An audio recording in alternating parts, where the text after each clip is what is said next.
माँ भारती को प्रणाम करते हुए हम सबों की एकल अभियान की आराध्या माँ सरस्वती जो विद्या दायिनी हैं उनको प्रणाम करते हुए हम सबों के आराध्य सत्य सनातन की बात कल से आज तक गूंजती रही है। भगवान राम आपके चरणों में अपना अभिवादन समर्पित करते हुए मंच पर आसीन हमारे बाईं ओर श्रीमान आलोक जी जो अपनी व्यस्तम समयों में से भी परिचय में आया है, जैसा आप सुने हैं, आप सरकारवाह हैं। कितने तरह के विषय रहते हैं, हम सब एक विषयों में ही व्यस्त और परेशान दिखते हैं। उन विषयों में से भी हमारे बीच समय निकाल कर आए। हमारे इस कार्यक्रम को आपने इतना महत्व दिया, इससे भी हम सब समझ सकते हैं कि आज संघ परिवार में एकल का महत्व कितना अधिक है। आपको नमन करते हुए मंच पर आसीन इस पूरे अपना जो यह संस्थान है भारत लोक शिक्षा परिषद, उसके आप चेयरमैन श्रीमान लक्ष्मी जी और उसके प्रधान रहे अभी चेयरमैन की भूमिका क्या कर धीरज दादा जी, आप सब को नमस्कार करते हुए मंच के सामने आप सब जितने भी ज्येष्ठ श्रेष्ठ कार्यकर्ता हैं, हमारी बहनें हैं, मैं तो कहता हूं एकल के योद्धा। ऐसा एक एकल यूट्यूब में शुरुआत हुई थी। वास्तव में आप सब एकल के योद्धा ही हैं, परंतु इन लोगों ने हमारे सेवाव्रती कार्यकर्ताओं से शुरू किया तो उसको परिवर्तित करके हमने कर्मवीर किया। परंतु आप सब उपस्थित जो समिति सदस्य हैं, नगर संगठनों के लोग हैं, वास्तव में एकल के योद्धा हैं, या कहें कि आज के समय में सत्य सनातन जो विषय है उसके योद्धा हैं। आप सबों को नमस्कार करते हुए सर्वप्रथम मैं एक परिचय कराना चाहता हूं। हमारे बीच आज उपस्थित हैं श्रीमान प्रवीण पाठक जी। प्रवीण जी कहाँ हैं? आगे आ जाइए। आपकी कई विशेषताएं हैं, उसमें से एक बड़ी विशेषता यह है आप योग से एमएससी हैं, बीपीएड कर रहे हैं, और आप देख सकते हैं स्क्रीन में आपने जो कुछ ऐसे योग के करामात किए हैं कि आपका नाम राष्ट्रीय स्तर पर है। स्वयंसेवक होने के नाते बिल्कुल शालीन रहते हैं, परंतु ख्याति राष्ट्रीय स्तर की है। राष्ट्रीय खेलकूद में 2 बार आप, एक बार कांस्य और एक बार रजत पदक विजेता रहे हैं। और जो अभी नागपुर में एकल का खेलकूद का राष्ट्रीय कार्यक्रम संपन्न हुआ, वहां आपने योग शिक्षक के रूप में, प्रशिक्षक के रूप में भूमिका निभाई। और अच्छी बात यह है कि अब हम लोगों के पकड़ में आ गए हैं। अब अभी जो आरोग्य भारत नाम से एकल यूट्यूब में आप सब कल सुने हैं, एकल भारत यूट्यूब चैनल, उसमें एक अलग से कहें कि चैनल ही चलने वाला है। उसका नाम होगा एकल आरोग्य भारत। आप उसमें योग के प्रशिक्षक के रूप में भूमिका निभाएंगे तो हमारे साथ रहने वाले हैं। आप भी आज हमारे बीच उपस्थित हुए हैं। इनका लाभ हम सब अपने अपने क्षेत्रों में भी, यदि कोई विशेष योग शिविर लगता हो तो इनको हम लोग बुला सकते हैं। अपने घर के सदस्य हैं, यह हम लोग का अधिकार है। कल से आज तक हम लोगों ने गहन चिंतन किया है। बहुत सारे विषय आए हैं, उन विषयों पर न जाते हुए कुछ जो विषय हमारे जैसे कार्यकर्ताओं को आपके सामने रखने चाहिए थे, वह मैं आपके सामने रखने वाला हूं। डॉक्टर हमेशा मीठी दवा नहीं देता। जब ऑपरेशन बाध्य हो जाता है तो फिर छुरा चाकू ही लगाता है। तो मेरे सामने दोनों चीज़ें हैं। मीठी दवाएं तो हैं ही, परंतु अभियान को लंबे समय तक अपने उद्देश्यों की पूर्ति करते हुए चलना है तो हमें हमेशा मीठी दवा नहीं, हमें कुछ तिक्त औषधियों का भी अभ्यास करना चाहिए। बहुत अच्छा सज्जा व्यवस्था है यहाँ की। और कल मैं यहाँ बैठा था, हमारे अखिल जी हमसे पूछ रहे थे राम हनुमान के मिलन को देखकर। बहुत अच्छा है, पूरा एकल अभियान इसी सब विषय पर केंद्रित है, राम का हनुमान से मिलन। परंतु अखिल जी, एक मिनट दीजिए, जरा सुनिए आप भी। यह विषय उतना ही तक नहीं है राम हनुमान का मिलन तक। मैं जो देख रहा हूं, हनुमान भी राम से मिलने आ रहे हैं, आप यहां यही दिखा रहे हैं। वही कमी हो रही है। नहीं, वो पहले का अंश दिखाइए। हनुमान जी मिलने राम जी से आ रहे हैं, राम जी मिलने उनसे जा रहे हैं। आप जरा दिखा दो भाई। देखिए, ऐसी मूल चीज को हम लोग ध्यान नहीं देते और उसके चलते बहुत बड़ी चीज खोती है। मैं इसकी ओर इंगित कर रहा हूं। मैं ये कह रहा हूं, राम जी गए थे हनुमान जी से मिलने, ये तो इतिहास है ना। क्यों मिलने गए थे?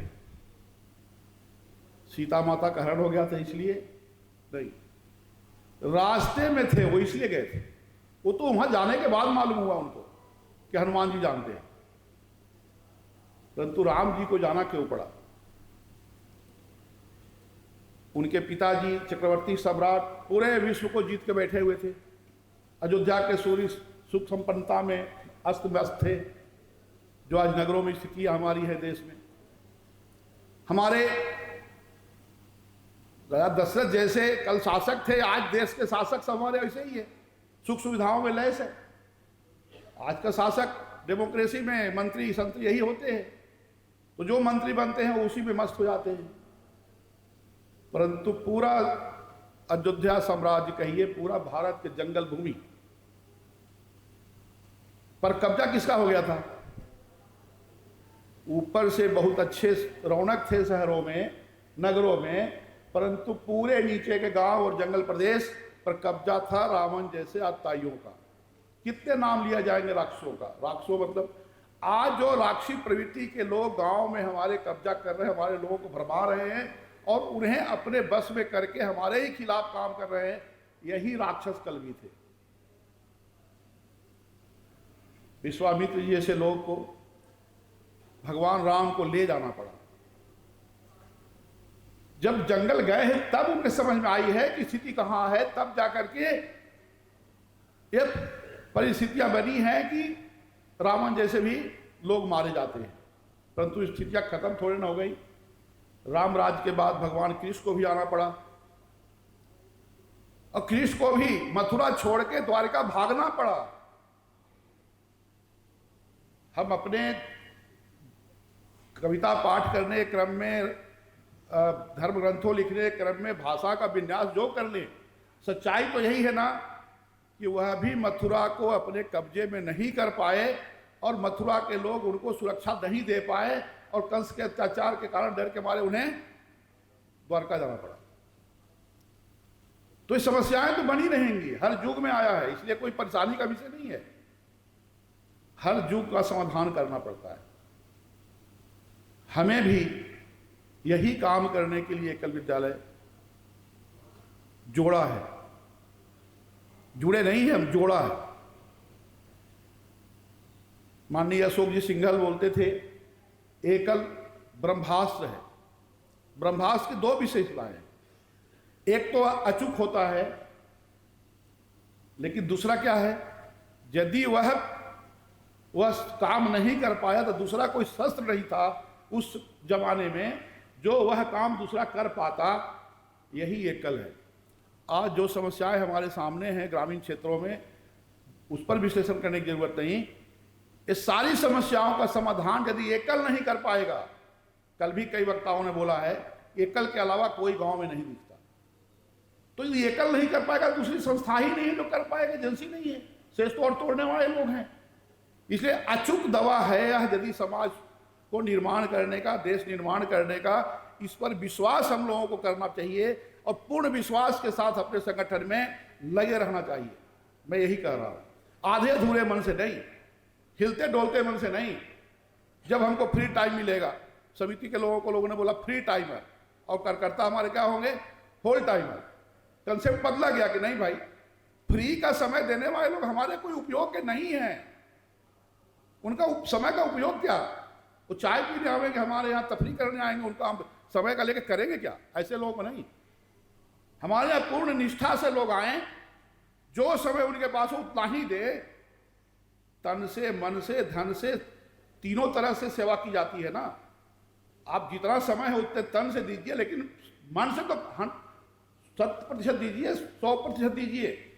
मन से पूरा समय आपको देना पड़ेगा, तब तो एकल के आप सैनिक हैं, योद्धा हैं। अन्यथा एकल आपके लिए सही प्लेटफॉर्म नहीं है। एकल सही प्लेटफॉर्म नहीं है। राम जी की सेना में एक भी ऐसे सैनिक नहीं थे जो हिलते डोलते थे। हमें उसी तरह से बिल्कुल अडिग हो करके, जामवंत का जैसा पैर गड़ा था, हमें भी गड़ाने अपने अपने गांव में। हम उससे नहीं डिगेंगे, यहां जाके आपके काम बनेगा। कल से आज तक प्रवास प्रवास प्रवास बहुत चर्चा हुई, परंतु मैं फिर उसमें भी प्याज के छिलके ही से थोड़ा निकालना चाहता हूं। कौन सा प्रवास? 3 तरह के प्रवास होते हैं हमारे संगठनों में। कार्यक्रम प्रवास, जब आप केवल गमछा लगाने जाते हैं, वहाँ सारी व्यवस्थाएं वहाँ हैं, आप वहाँ पहुँचे बड़े अधिकारी बन करके, आपको वहाँ चादर उड़ा दिया, प्रसन्न होकर चले आए। यह कार्यक्रम प्रवास है। उस प्रवास का कोई माने मतलब नहीं, संगठन में कोई फायदा नहीं मिलता, केवल शोबाजी। दूसरा, कार्यकर्ताओं के गृह प्रवास। आप जब अपने प्रवास में जाते हो, किसी कार्यकर्ता के घर जाओ, अरे राम जी जब गए सबरी के आश्रम में तब तो बेर खाए, आज तक सबरी जिंदा है। किष्किंधा के उस पहाड़ पर राम जी पहुंचे तब तो हनुमान से मिले, तब आज तक हनुमान जिंदा है। आप भी किसी कार्यकर्ता के घर जाइए, वो बेर खा के आइए, उसको प्रवास माना जाएगा। और तीसरा प्रवास क्या है? तीसरा प्रवास है संगठन प्रवास। जब एग्जैक्टली आप संगठन करने जाते हैं, कुछ समिति के लोगों से संपर्क करने जाते हैं और कुछ लोगों को खड़ा करते हैं, अपने संपर्क निकालते हैं, अपने घर परिवार संबंधों का उपयोग करके 10 लोगों को जोड़ते हैं वहां, इसको कहते हैं संगठन प्रवास। अब किस प्रवास पे आपका विश्वास है और क्या करते हैं आप, खुद अपना एनालिसिस करिए। उसके लिए परीक्षा अलग से नहीं होती। विषय है विद्यालय गुणवत्ता की, विषय है हमारे विस्तार की। आप सब जितने लोग बैठे हैं, वास्तव में प्रणम्य हैं। सारे देश के खतरे इसी क्षेत्र से हैं। अंदरूनी खतरा तो है, लेकिन बाहरी खतरा झेलने के लिए तो आप ही बैठे हैं, इसलिए आप प्रणम्य हैं, अस्तुत्य हैं। आप उस काम को संभाल रहे हैं। भारत के मैक्सिमम बॉर्डर का एरिया आप संभालते हैं। जो संवेदनशील क्षेत्र है वो आप संभालते हैं। जहां देश को टुकड़े करने की बात होती है, अभी भी अलगाववाद की बात जहां देश के अंदर चलती है, पंजाब जैसा क्षेत्र, वहां आप बैठे हैं। जम्मू कश्मीर से लेके, हिमाचल से लेके, राजस्थान से लेके आप आगे बढ़ जाएं, उत्तराखंड पूरा का पूरा हमारा, उत्तर प्रदेश का कुछ क्षेत्र बॉर्डर का क्षेत्र ही है। हम बॉर्डर में और अधिक अपने शक्ति को लगाएं। जो संवेदनशील क्षेत्र है, आज हम सब सुनते हैं, रोज मानते हैं कि यह जो मथुरा से लेकर के जयपुर तक का भाग है, एक तरह से नूह क्षेत्र बोलते हैं, वह एरिया जो है जितना संवेदनशील है, वहाँ आप किस बात के लिए गए हैं, क्या करने गए हैं, इसको भी सोचना है। वहाँ विद्यालय की रिपोर्टिंग के लिए विद्यालय शुरू करे गए थे कि वहाँ संगठन करने के लिए विद्यालय शुरू करे गए थे। हमको विद्यालय की रिपोर्टिंग देखते समय यह तुलना करना पड़ेगा। हम यदि मशीनों पर डिपेंडेंट हो जाएंगे, हर जगह 30 विद्यार्थी, इतने लोग, इतने पत्रक आवे, तब उसको विद्यालय मानेंगे, तब हम काम करेंगे, तो फिर उस क्षेत्र में हम कैसे जाएंगे, कौन जाएगा? 100 दो दो सौ की गांव की घर की बस्तियों में एक घर या दो घर केवल हिंदू परिवार बच गया। उन परिवारों को क्या मुस्लिम बनने देना, छोड़ देना चाहिए? क्या उनके लिए कोई काम करना चाहिए? यदि वहां हम 2-4 परिवार ही हिंदू बचे हैं, उनके लिए यदि हम कोई प्रयोग कर रहे हैं, प्रकल्प चला रहे हैं, क्यों उस क्षेत्र को रिपोर्टिंग का पार्ट मान रहे हैं? वहां से क्यों आपको आनंददायक सूचना मिलनी चाहिए? क्यों आपकी कागज भर के आनी चाहिए?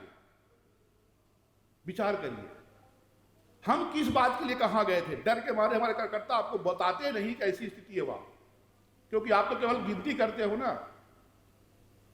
आप केवल गिनती करते हो इतने बच्चे आए। तो हमें उस संवेदनशील क्षेत्र के साथ संवेदनशीलता के साथ व्यवहार करना पड़ेगा, तब जाकर के हमारे कार्यकर्ता उत्साहपूर्वक वहां काम करेंगे।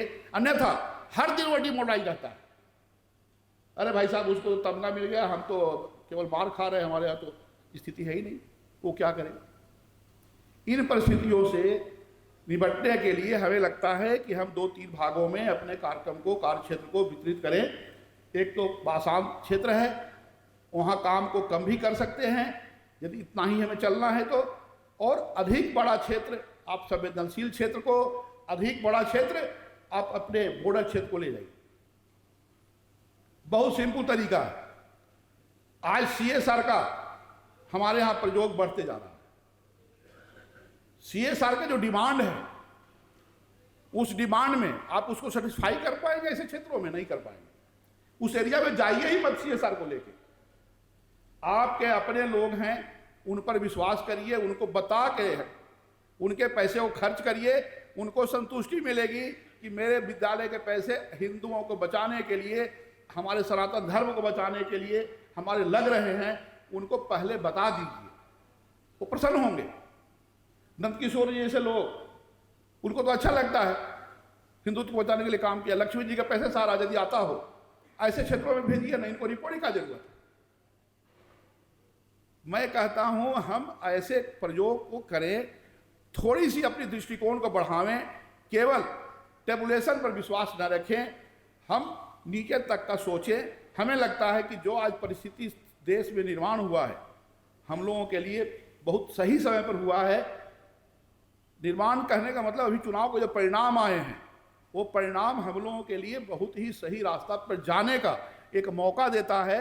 हम अपने संगठन को कैसे मजबूत कर सकते हैं, क्योंकि हमें सतत चलते रहना है। सरकारें आएंगी जाएंगी, हमें तो बने रहना है, क्योंकि हिंदुत्व की सुरक्षा के लिए हम बने थे। हम उसको लेके आगे बढ़ेंगे। दूसरी बात है, विद्यालय अब शिक्षा के काम से आगे बढ़ा है। केवल बच्चों की पढ़ाई नहीं हम कर रहे हैं, हम पंचमुखी शिक्षा के माध्यम से पूरा अभियान चला रहे हैं। हिंदुत्व जागरण का कार्यक्रम, स्वावलंबन का कार्यक्रम हम कर रहे हैं, उनमें स्वाभिमान जगाने का कार्यक्रम कर रहे हैं। हमारे 5 विषय बराबर मात्रा में हमारे सभी क्षेत्रों में चलते रहे, इसका भी दृष्टिकोण हमें होना चाहिए। आप सब लोग अंचल के अध्यक्ष बैठे हैं, आपके क्षेत्रों में श्रीहरि का काम चलता है, आपके क्षेत्र में आरोग्य का काम चलता है, आपके क्षेत्र में ग्राम उत्थान का काम चलता है। उसकी चिंता कौन कर रहा है? यदि आप नहीं करेंगे तो कोई नहीं कर रहा है। आप नहीं कर रहे हो तो कोई कर ही नहीं रहा है, तो भगवान भरोसे जो है हो रहा है, फिर उसमें ताकत क्यों खोजते हो? इसलिए जिसको आप छोड़ देंगे वो डूब ही जाएगा। वो भगवान राम की कहानी है ना, उन्होंने एक पत्थर राम राम वाला लिख था ना उसमें बनने वाला सेतु, सारे बंदर तो लिख रहे थे, पत्थर तैर रहे थे, भगवान राम को दिया, डाला, डूब गया। पूछा कि भाई हमारा क्यों डूब गया? तो आपने तो राम राम लिखा नहीं था। तो दूसरा वाला ना ऐसा केवल नहीं था। अरे जिसको भगवान छोड़ देगा वो डूब ही तो जाएगा। वही स्थिति है। आप सब अध्यक्ष लोग बैठे हैं, समिति के सर्वश्रेष्ठ लोग बैठे हैं, आप जिन विषयों को देखना छोड़ दीजिएगा वो डूब ही जाएगा। इसलिए आप किसी चीज को छोड़िए मत। कार्यकर्ता लोग कभी कभी संकोच में, कभी कभी अपना भेद छिपाने के लिए, अपना आलस्य को, अपना काम नहीं किए हो तो उसको छिपाने के लिए आपको सही बात नहीं बताते होंगे। तो आप निश्चिंत रहेंगे? नहीं रहना चाहिए। सबसे अधिक मैं देखता हूं हर जो हमारी डीसीपी निकलती है। अच्छा, पहले तो ये पूछता हूँ, आप में से कितने लोग बैठे हुए हैं जो केंद्रीय कार्यकारिणी की जो निर्णय बिंदु निकलते हैं उसके पत्रक छपते हैं और नीचे तक जाते हैं, ग्राम संगठन, नगर संगठन, सब स्तर पर जाता है। आप में से किस किस ने नहीं आज तक पढ़ा, वो हाथ उठाइएगा। केंद्रीय कार्यकारिणी का डिसीजन पॉइंट किसको किसको नहीं मिला? सबको मिला? नहीं समझ पा रहे हैं। राष्ट्रीय केंद्रीय कार्यकारिणी जो हमारी एकल अभियान की है, उसके पत्रक डिसीजन बिंदु जब भी होती है 3 महीने में बैठक, अभी प्रयाग में होने वाली है 15-16 को, वो 3 महीने में आपको मिलता है कि नहीं मिलता है? जिसको नहीं मिलता है वो हाथ खड़ा करिए। नहीं मिलने वाले, चलिए मैं नहीं पूछ रहा हूं इसलिए गलती हो रही है, जिसको मिलता है वो हाथ खड़ा करिए। चलिए, आधे को तो मिलता है, आधे को क्यों नहीं मिलता? आप समझ गए क्यों नहीं मिलता? कार्यकर्ता आपको नहीं बताना चाहता है, क्योंकि वो पकड़ में आएगा, फिर वो अपनी कमजोरी छिपाना चाहता है। आप सजग रहिए। कार्यकर्ता भी जो हैं उनको भी समझ में आनी चाहिए कि हम सब राम जी की सेना बन करके हैं, हमें 100% ट्रांसपेरेंसी लानी पड़ेगी। और हम दोनों एक सिक्के के 2 पहिया हैं या एक रथ के 2 पहिया हैं। यदि समिति भी हमारी उतनी चुस्त नहीं होगी, उतनी जानकार नहीं होगी, उतनी चीज़ों को नहीं जानेगी, तो कामों को संचालन ठीक से नहीं करेगी। क्योंकि सेवावृत्ति कार्यकर्ता ट्रांसफरेबल है, हर 2 महीने पर ट्रांसफर होता है। परंतु समिति को वहीं रहना है, समाज में उसी को लोग जानते हैं, उससे हम कोई छिपा का काम नहीं कर सकते आगे। इसलिए उसको सब चीज का टीचिंग कहते हैं, एजुकेट करना। उसको एजुकेट हम सब करें, ये आवश्यक है। समिति कार्यकर्ताओं को समय कम है, उनको एजुकेट करने का दायित्व तो हम सेवावर्ती कार्यकर्ताओं का है। आप सेवावर्ती कार्यकर्ता भी यहां बैठे हैं, आप सभी ध्यान दीजिए। दूसरी बात, ट्रांसफर पोस्टिंग। सबसे अधिक ट्रांसफर पोस्टिंग आप जो बैठे हैं ना, इसी क्षेत्र से होता है। समितियां डोलती रहती हैं, पता नहीं कब बदल देंगे। क्यों बदल देंगे भाई? भाई साहब हमको तो बदल देंगे वो। अरे क्यों बदल देंगे वो?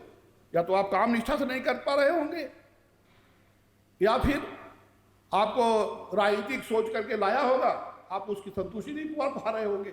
यदि एकल अभियान के विषयों से आप जुड़े हैं, आपको कोई बदल नहीं सकता।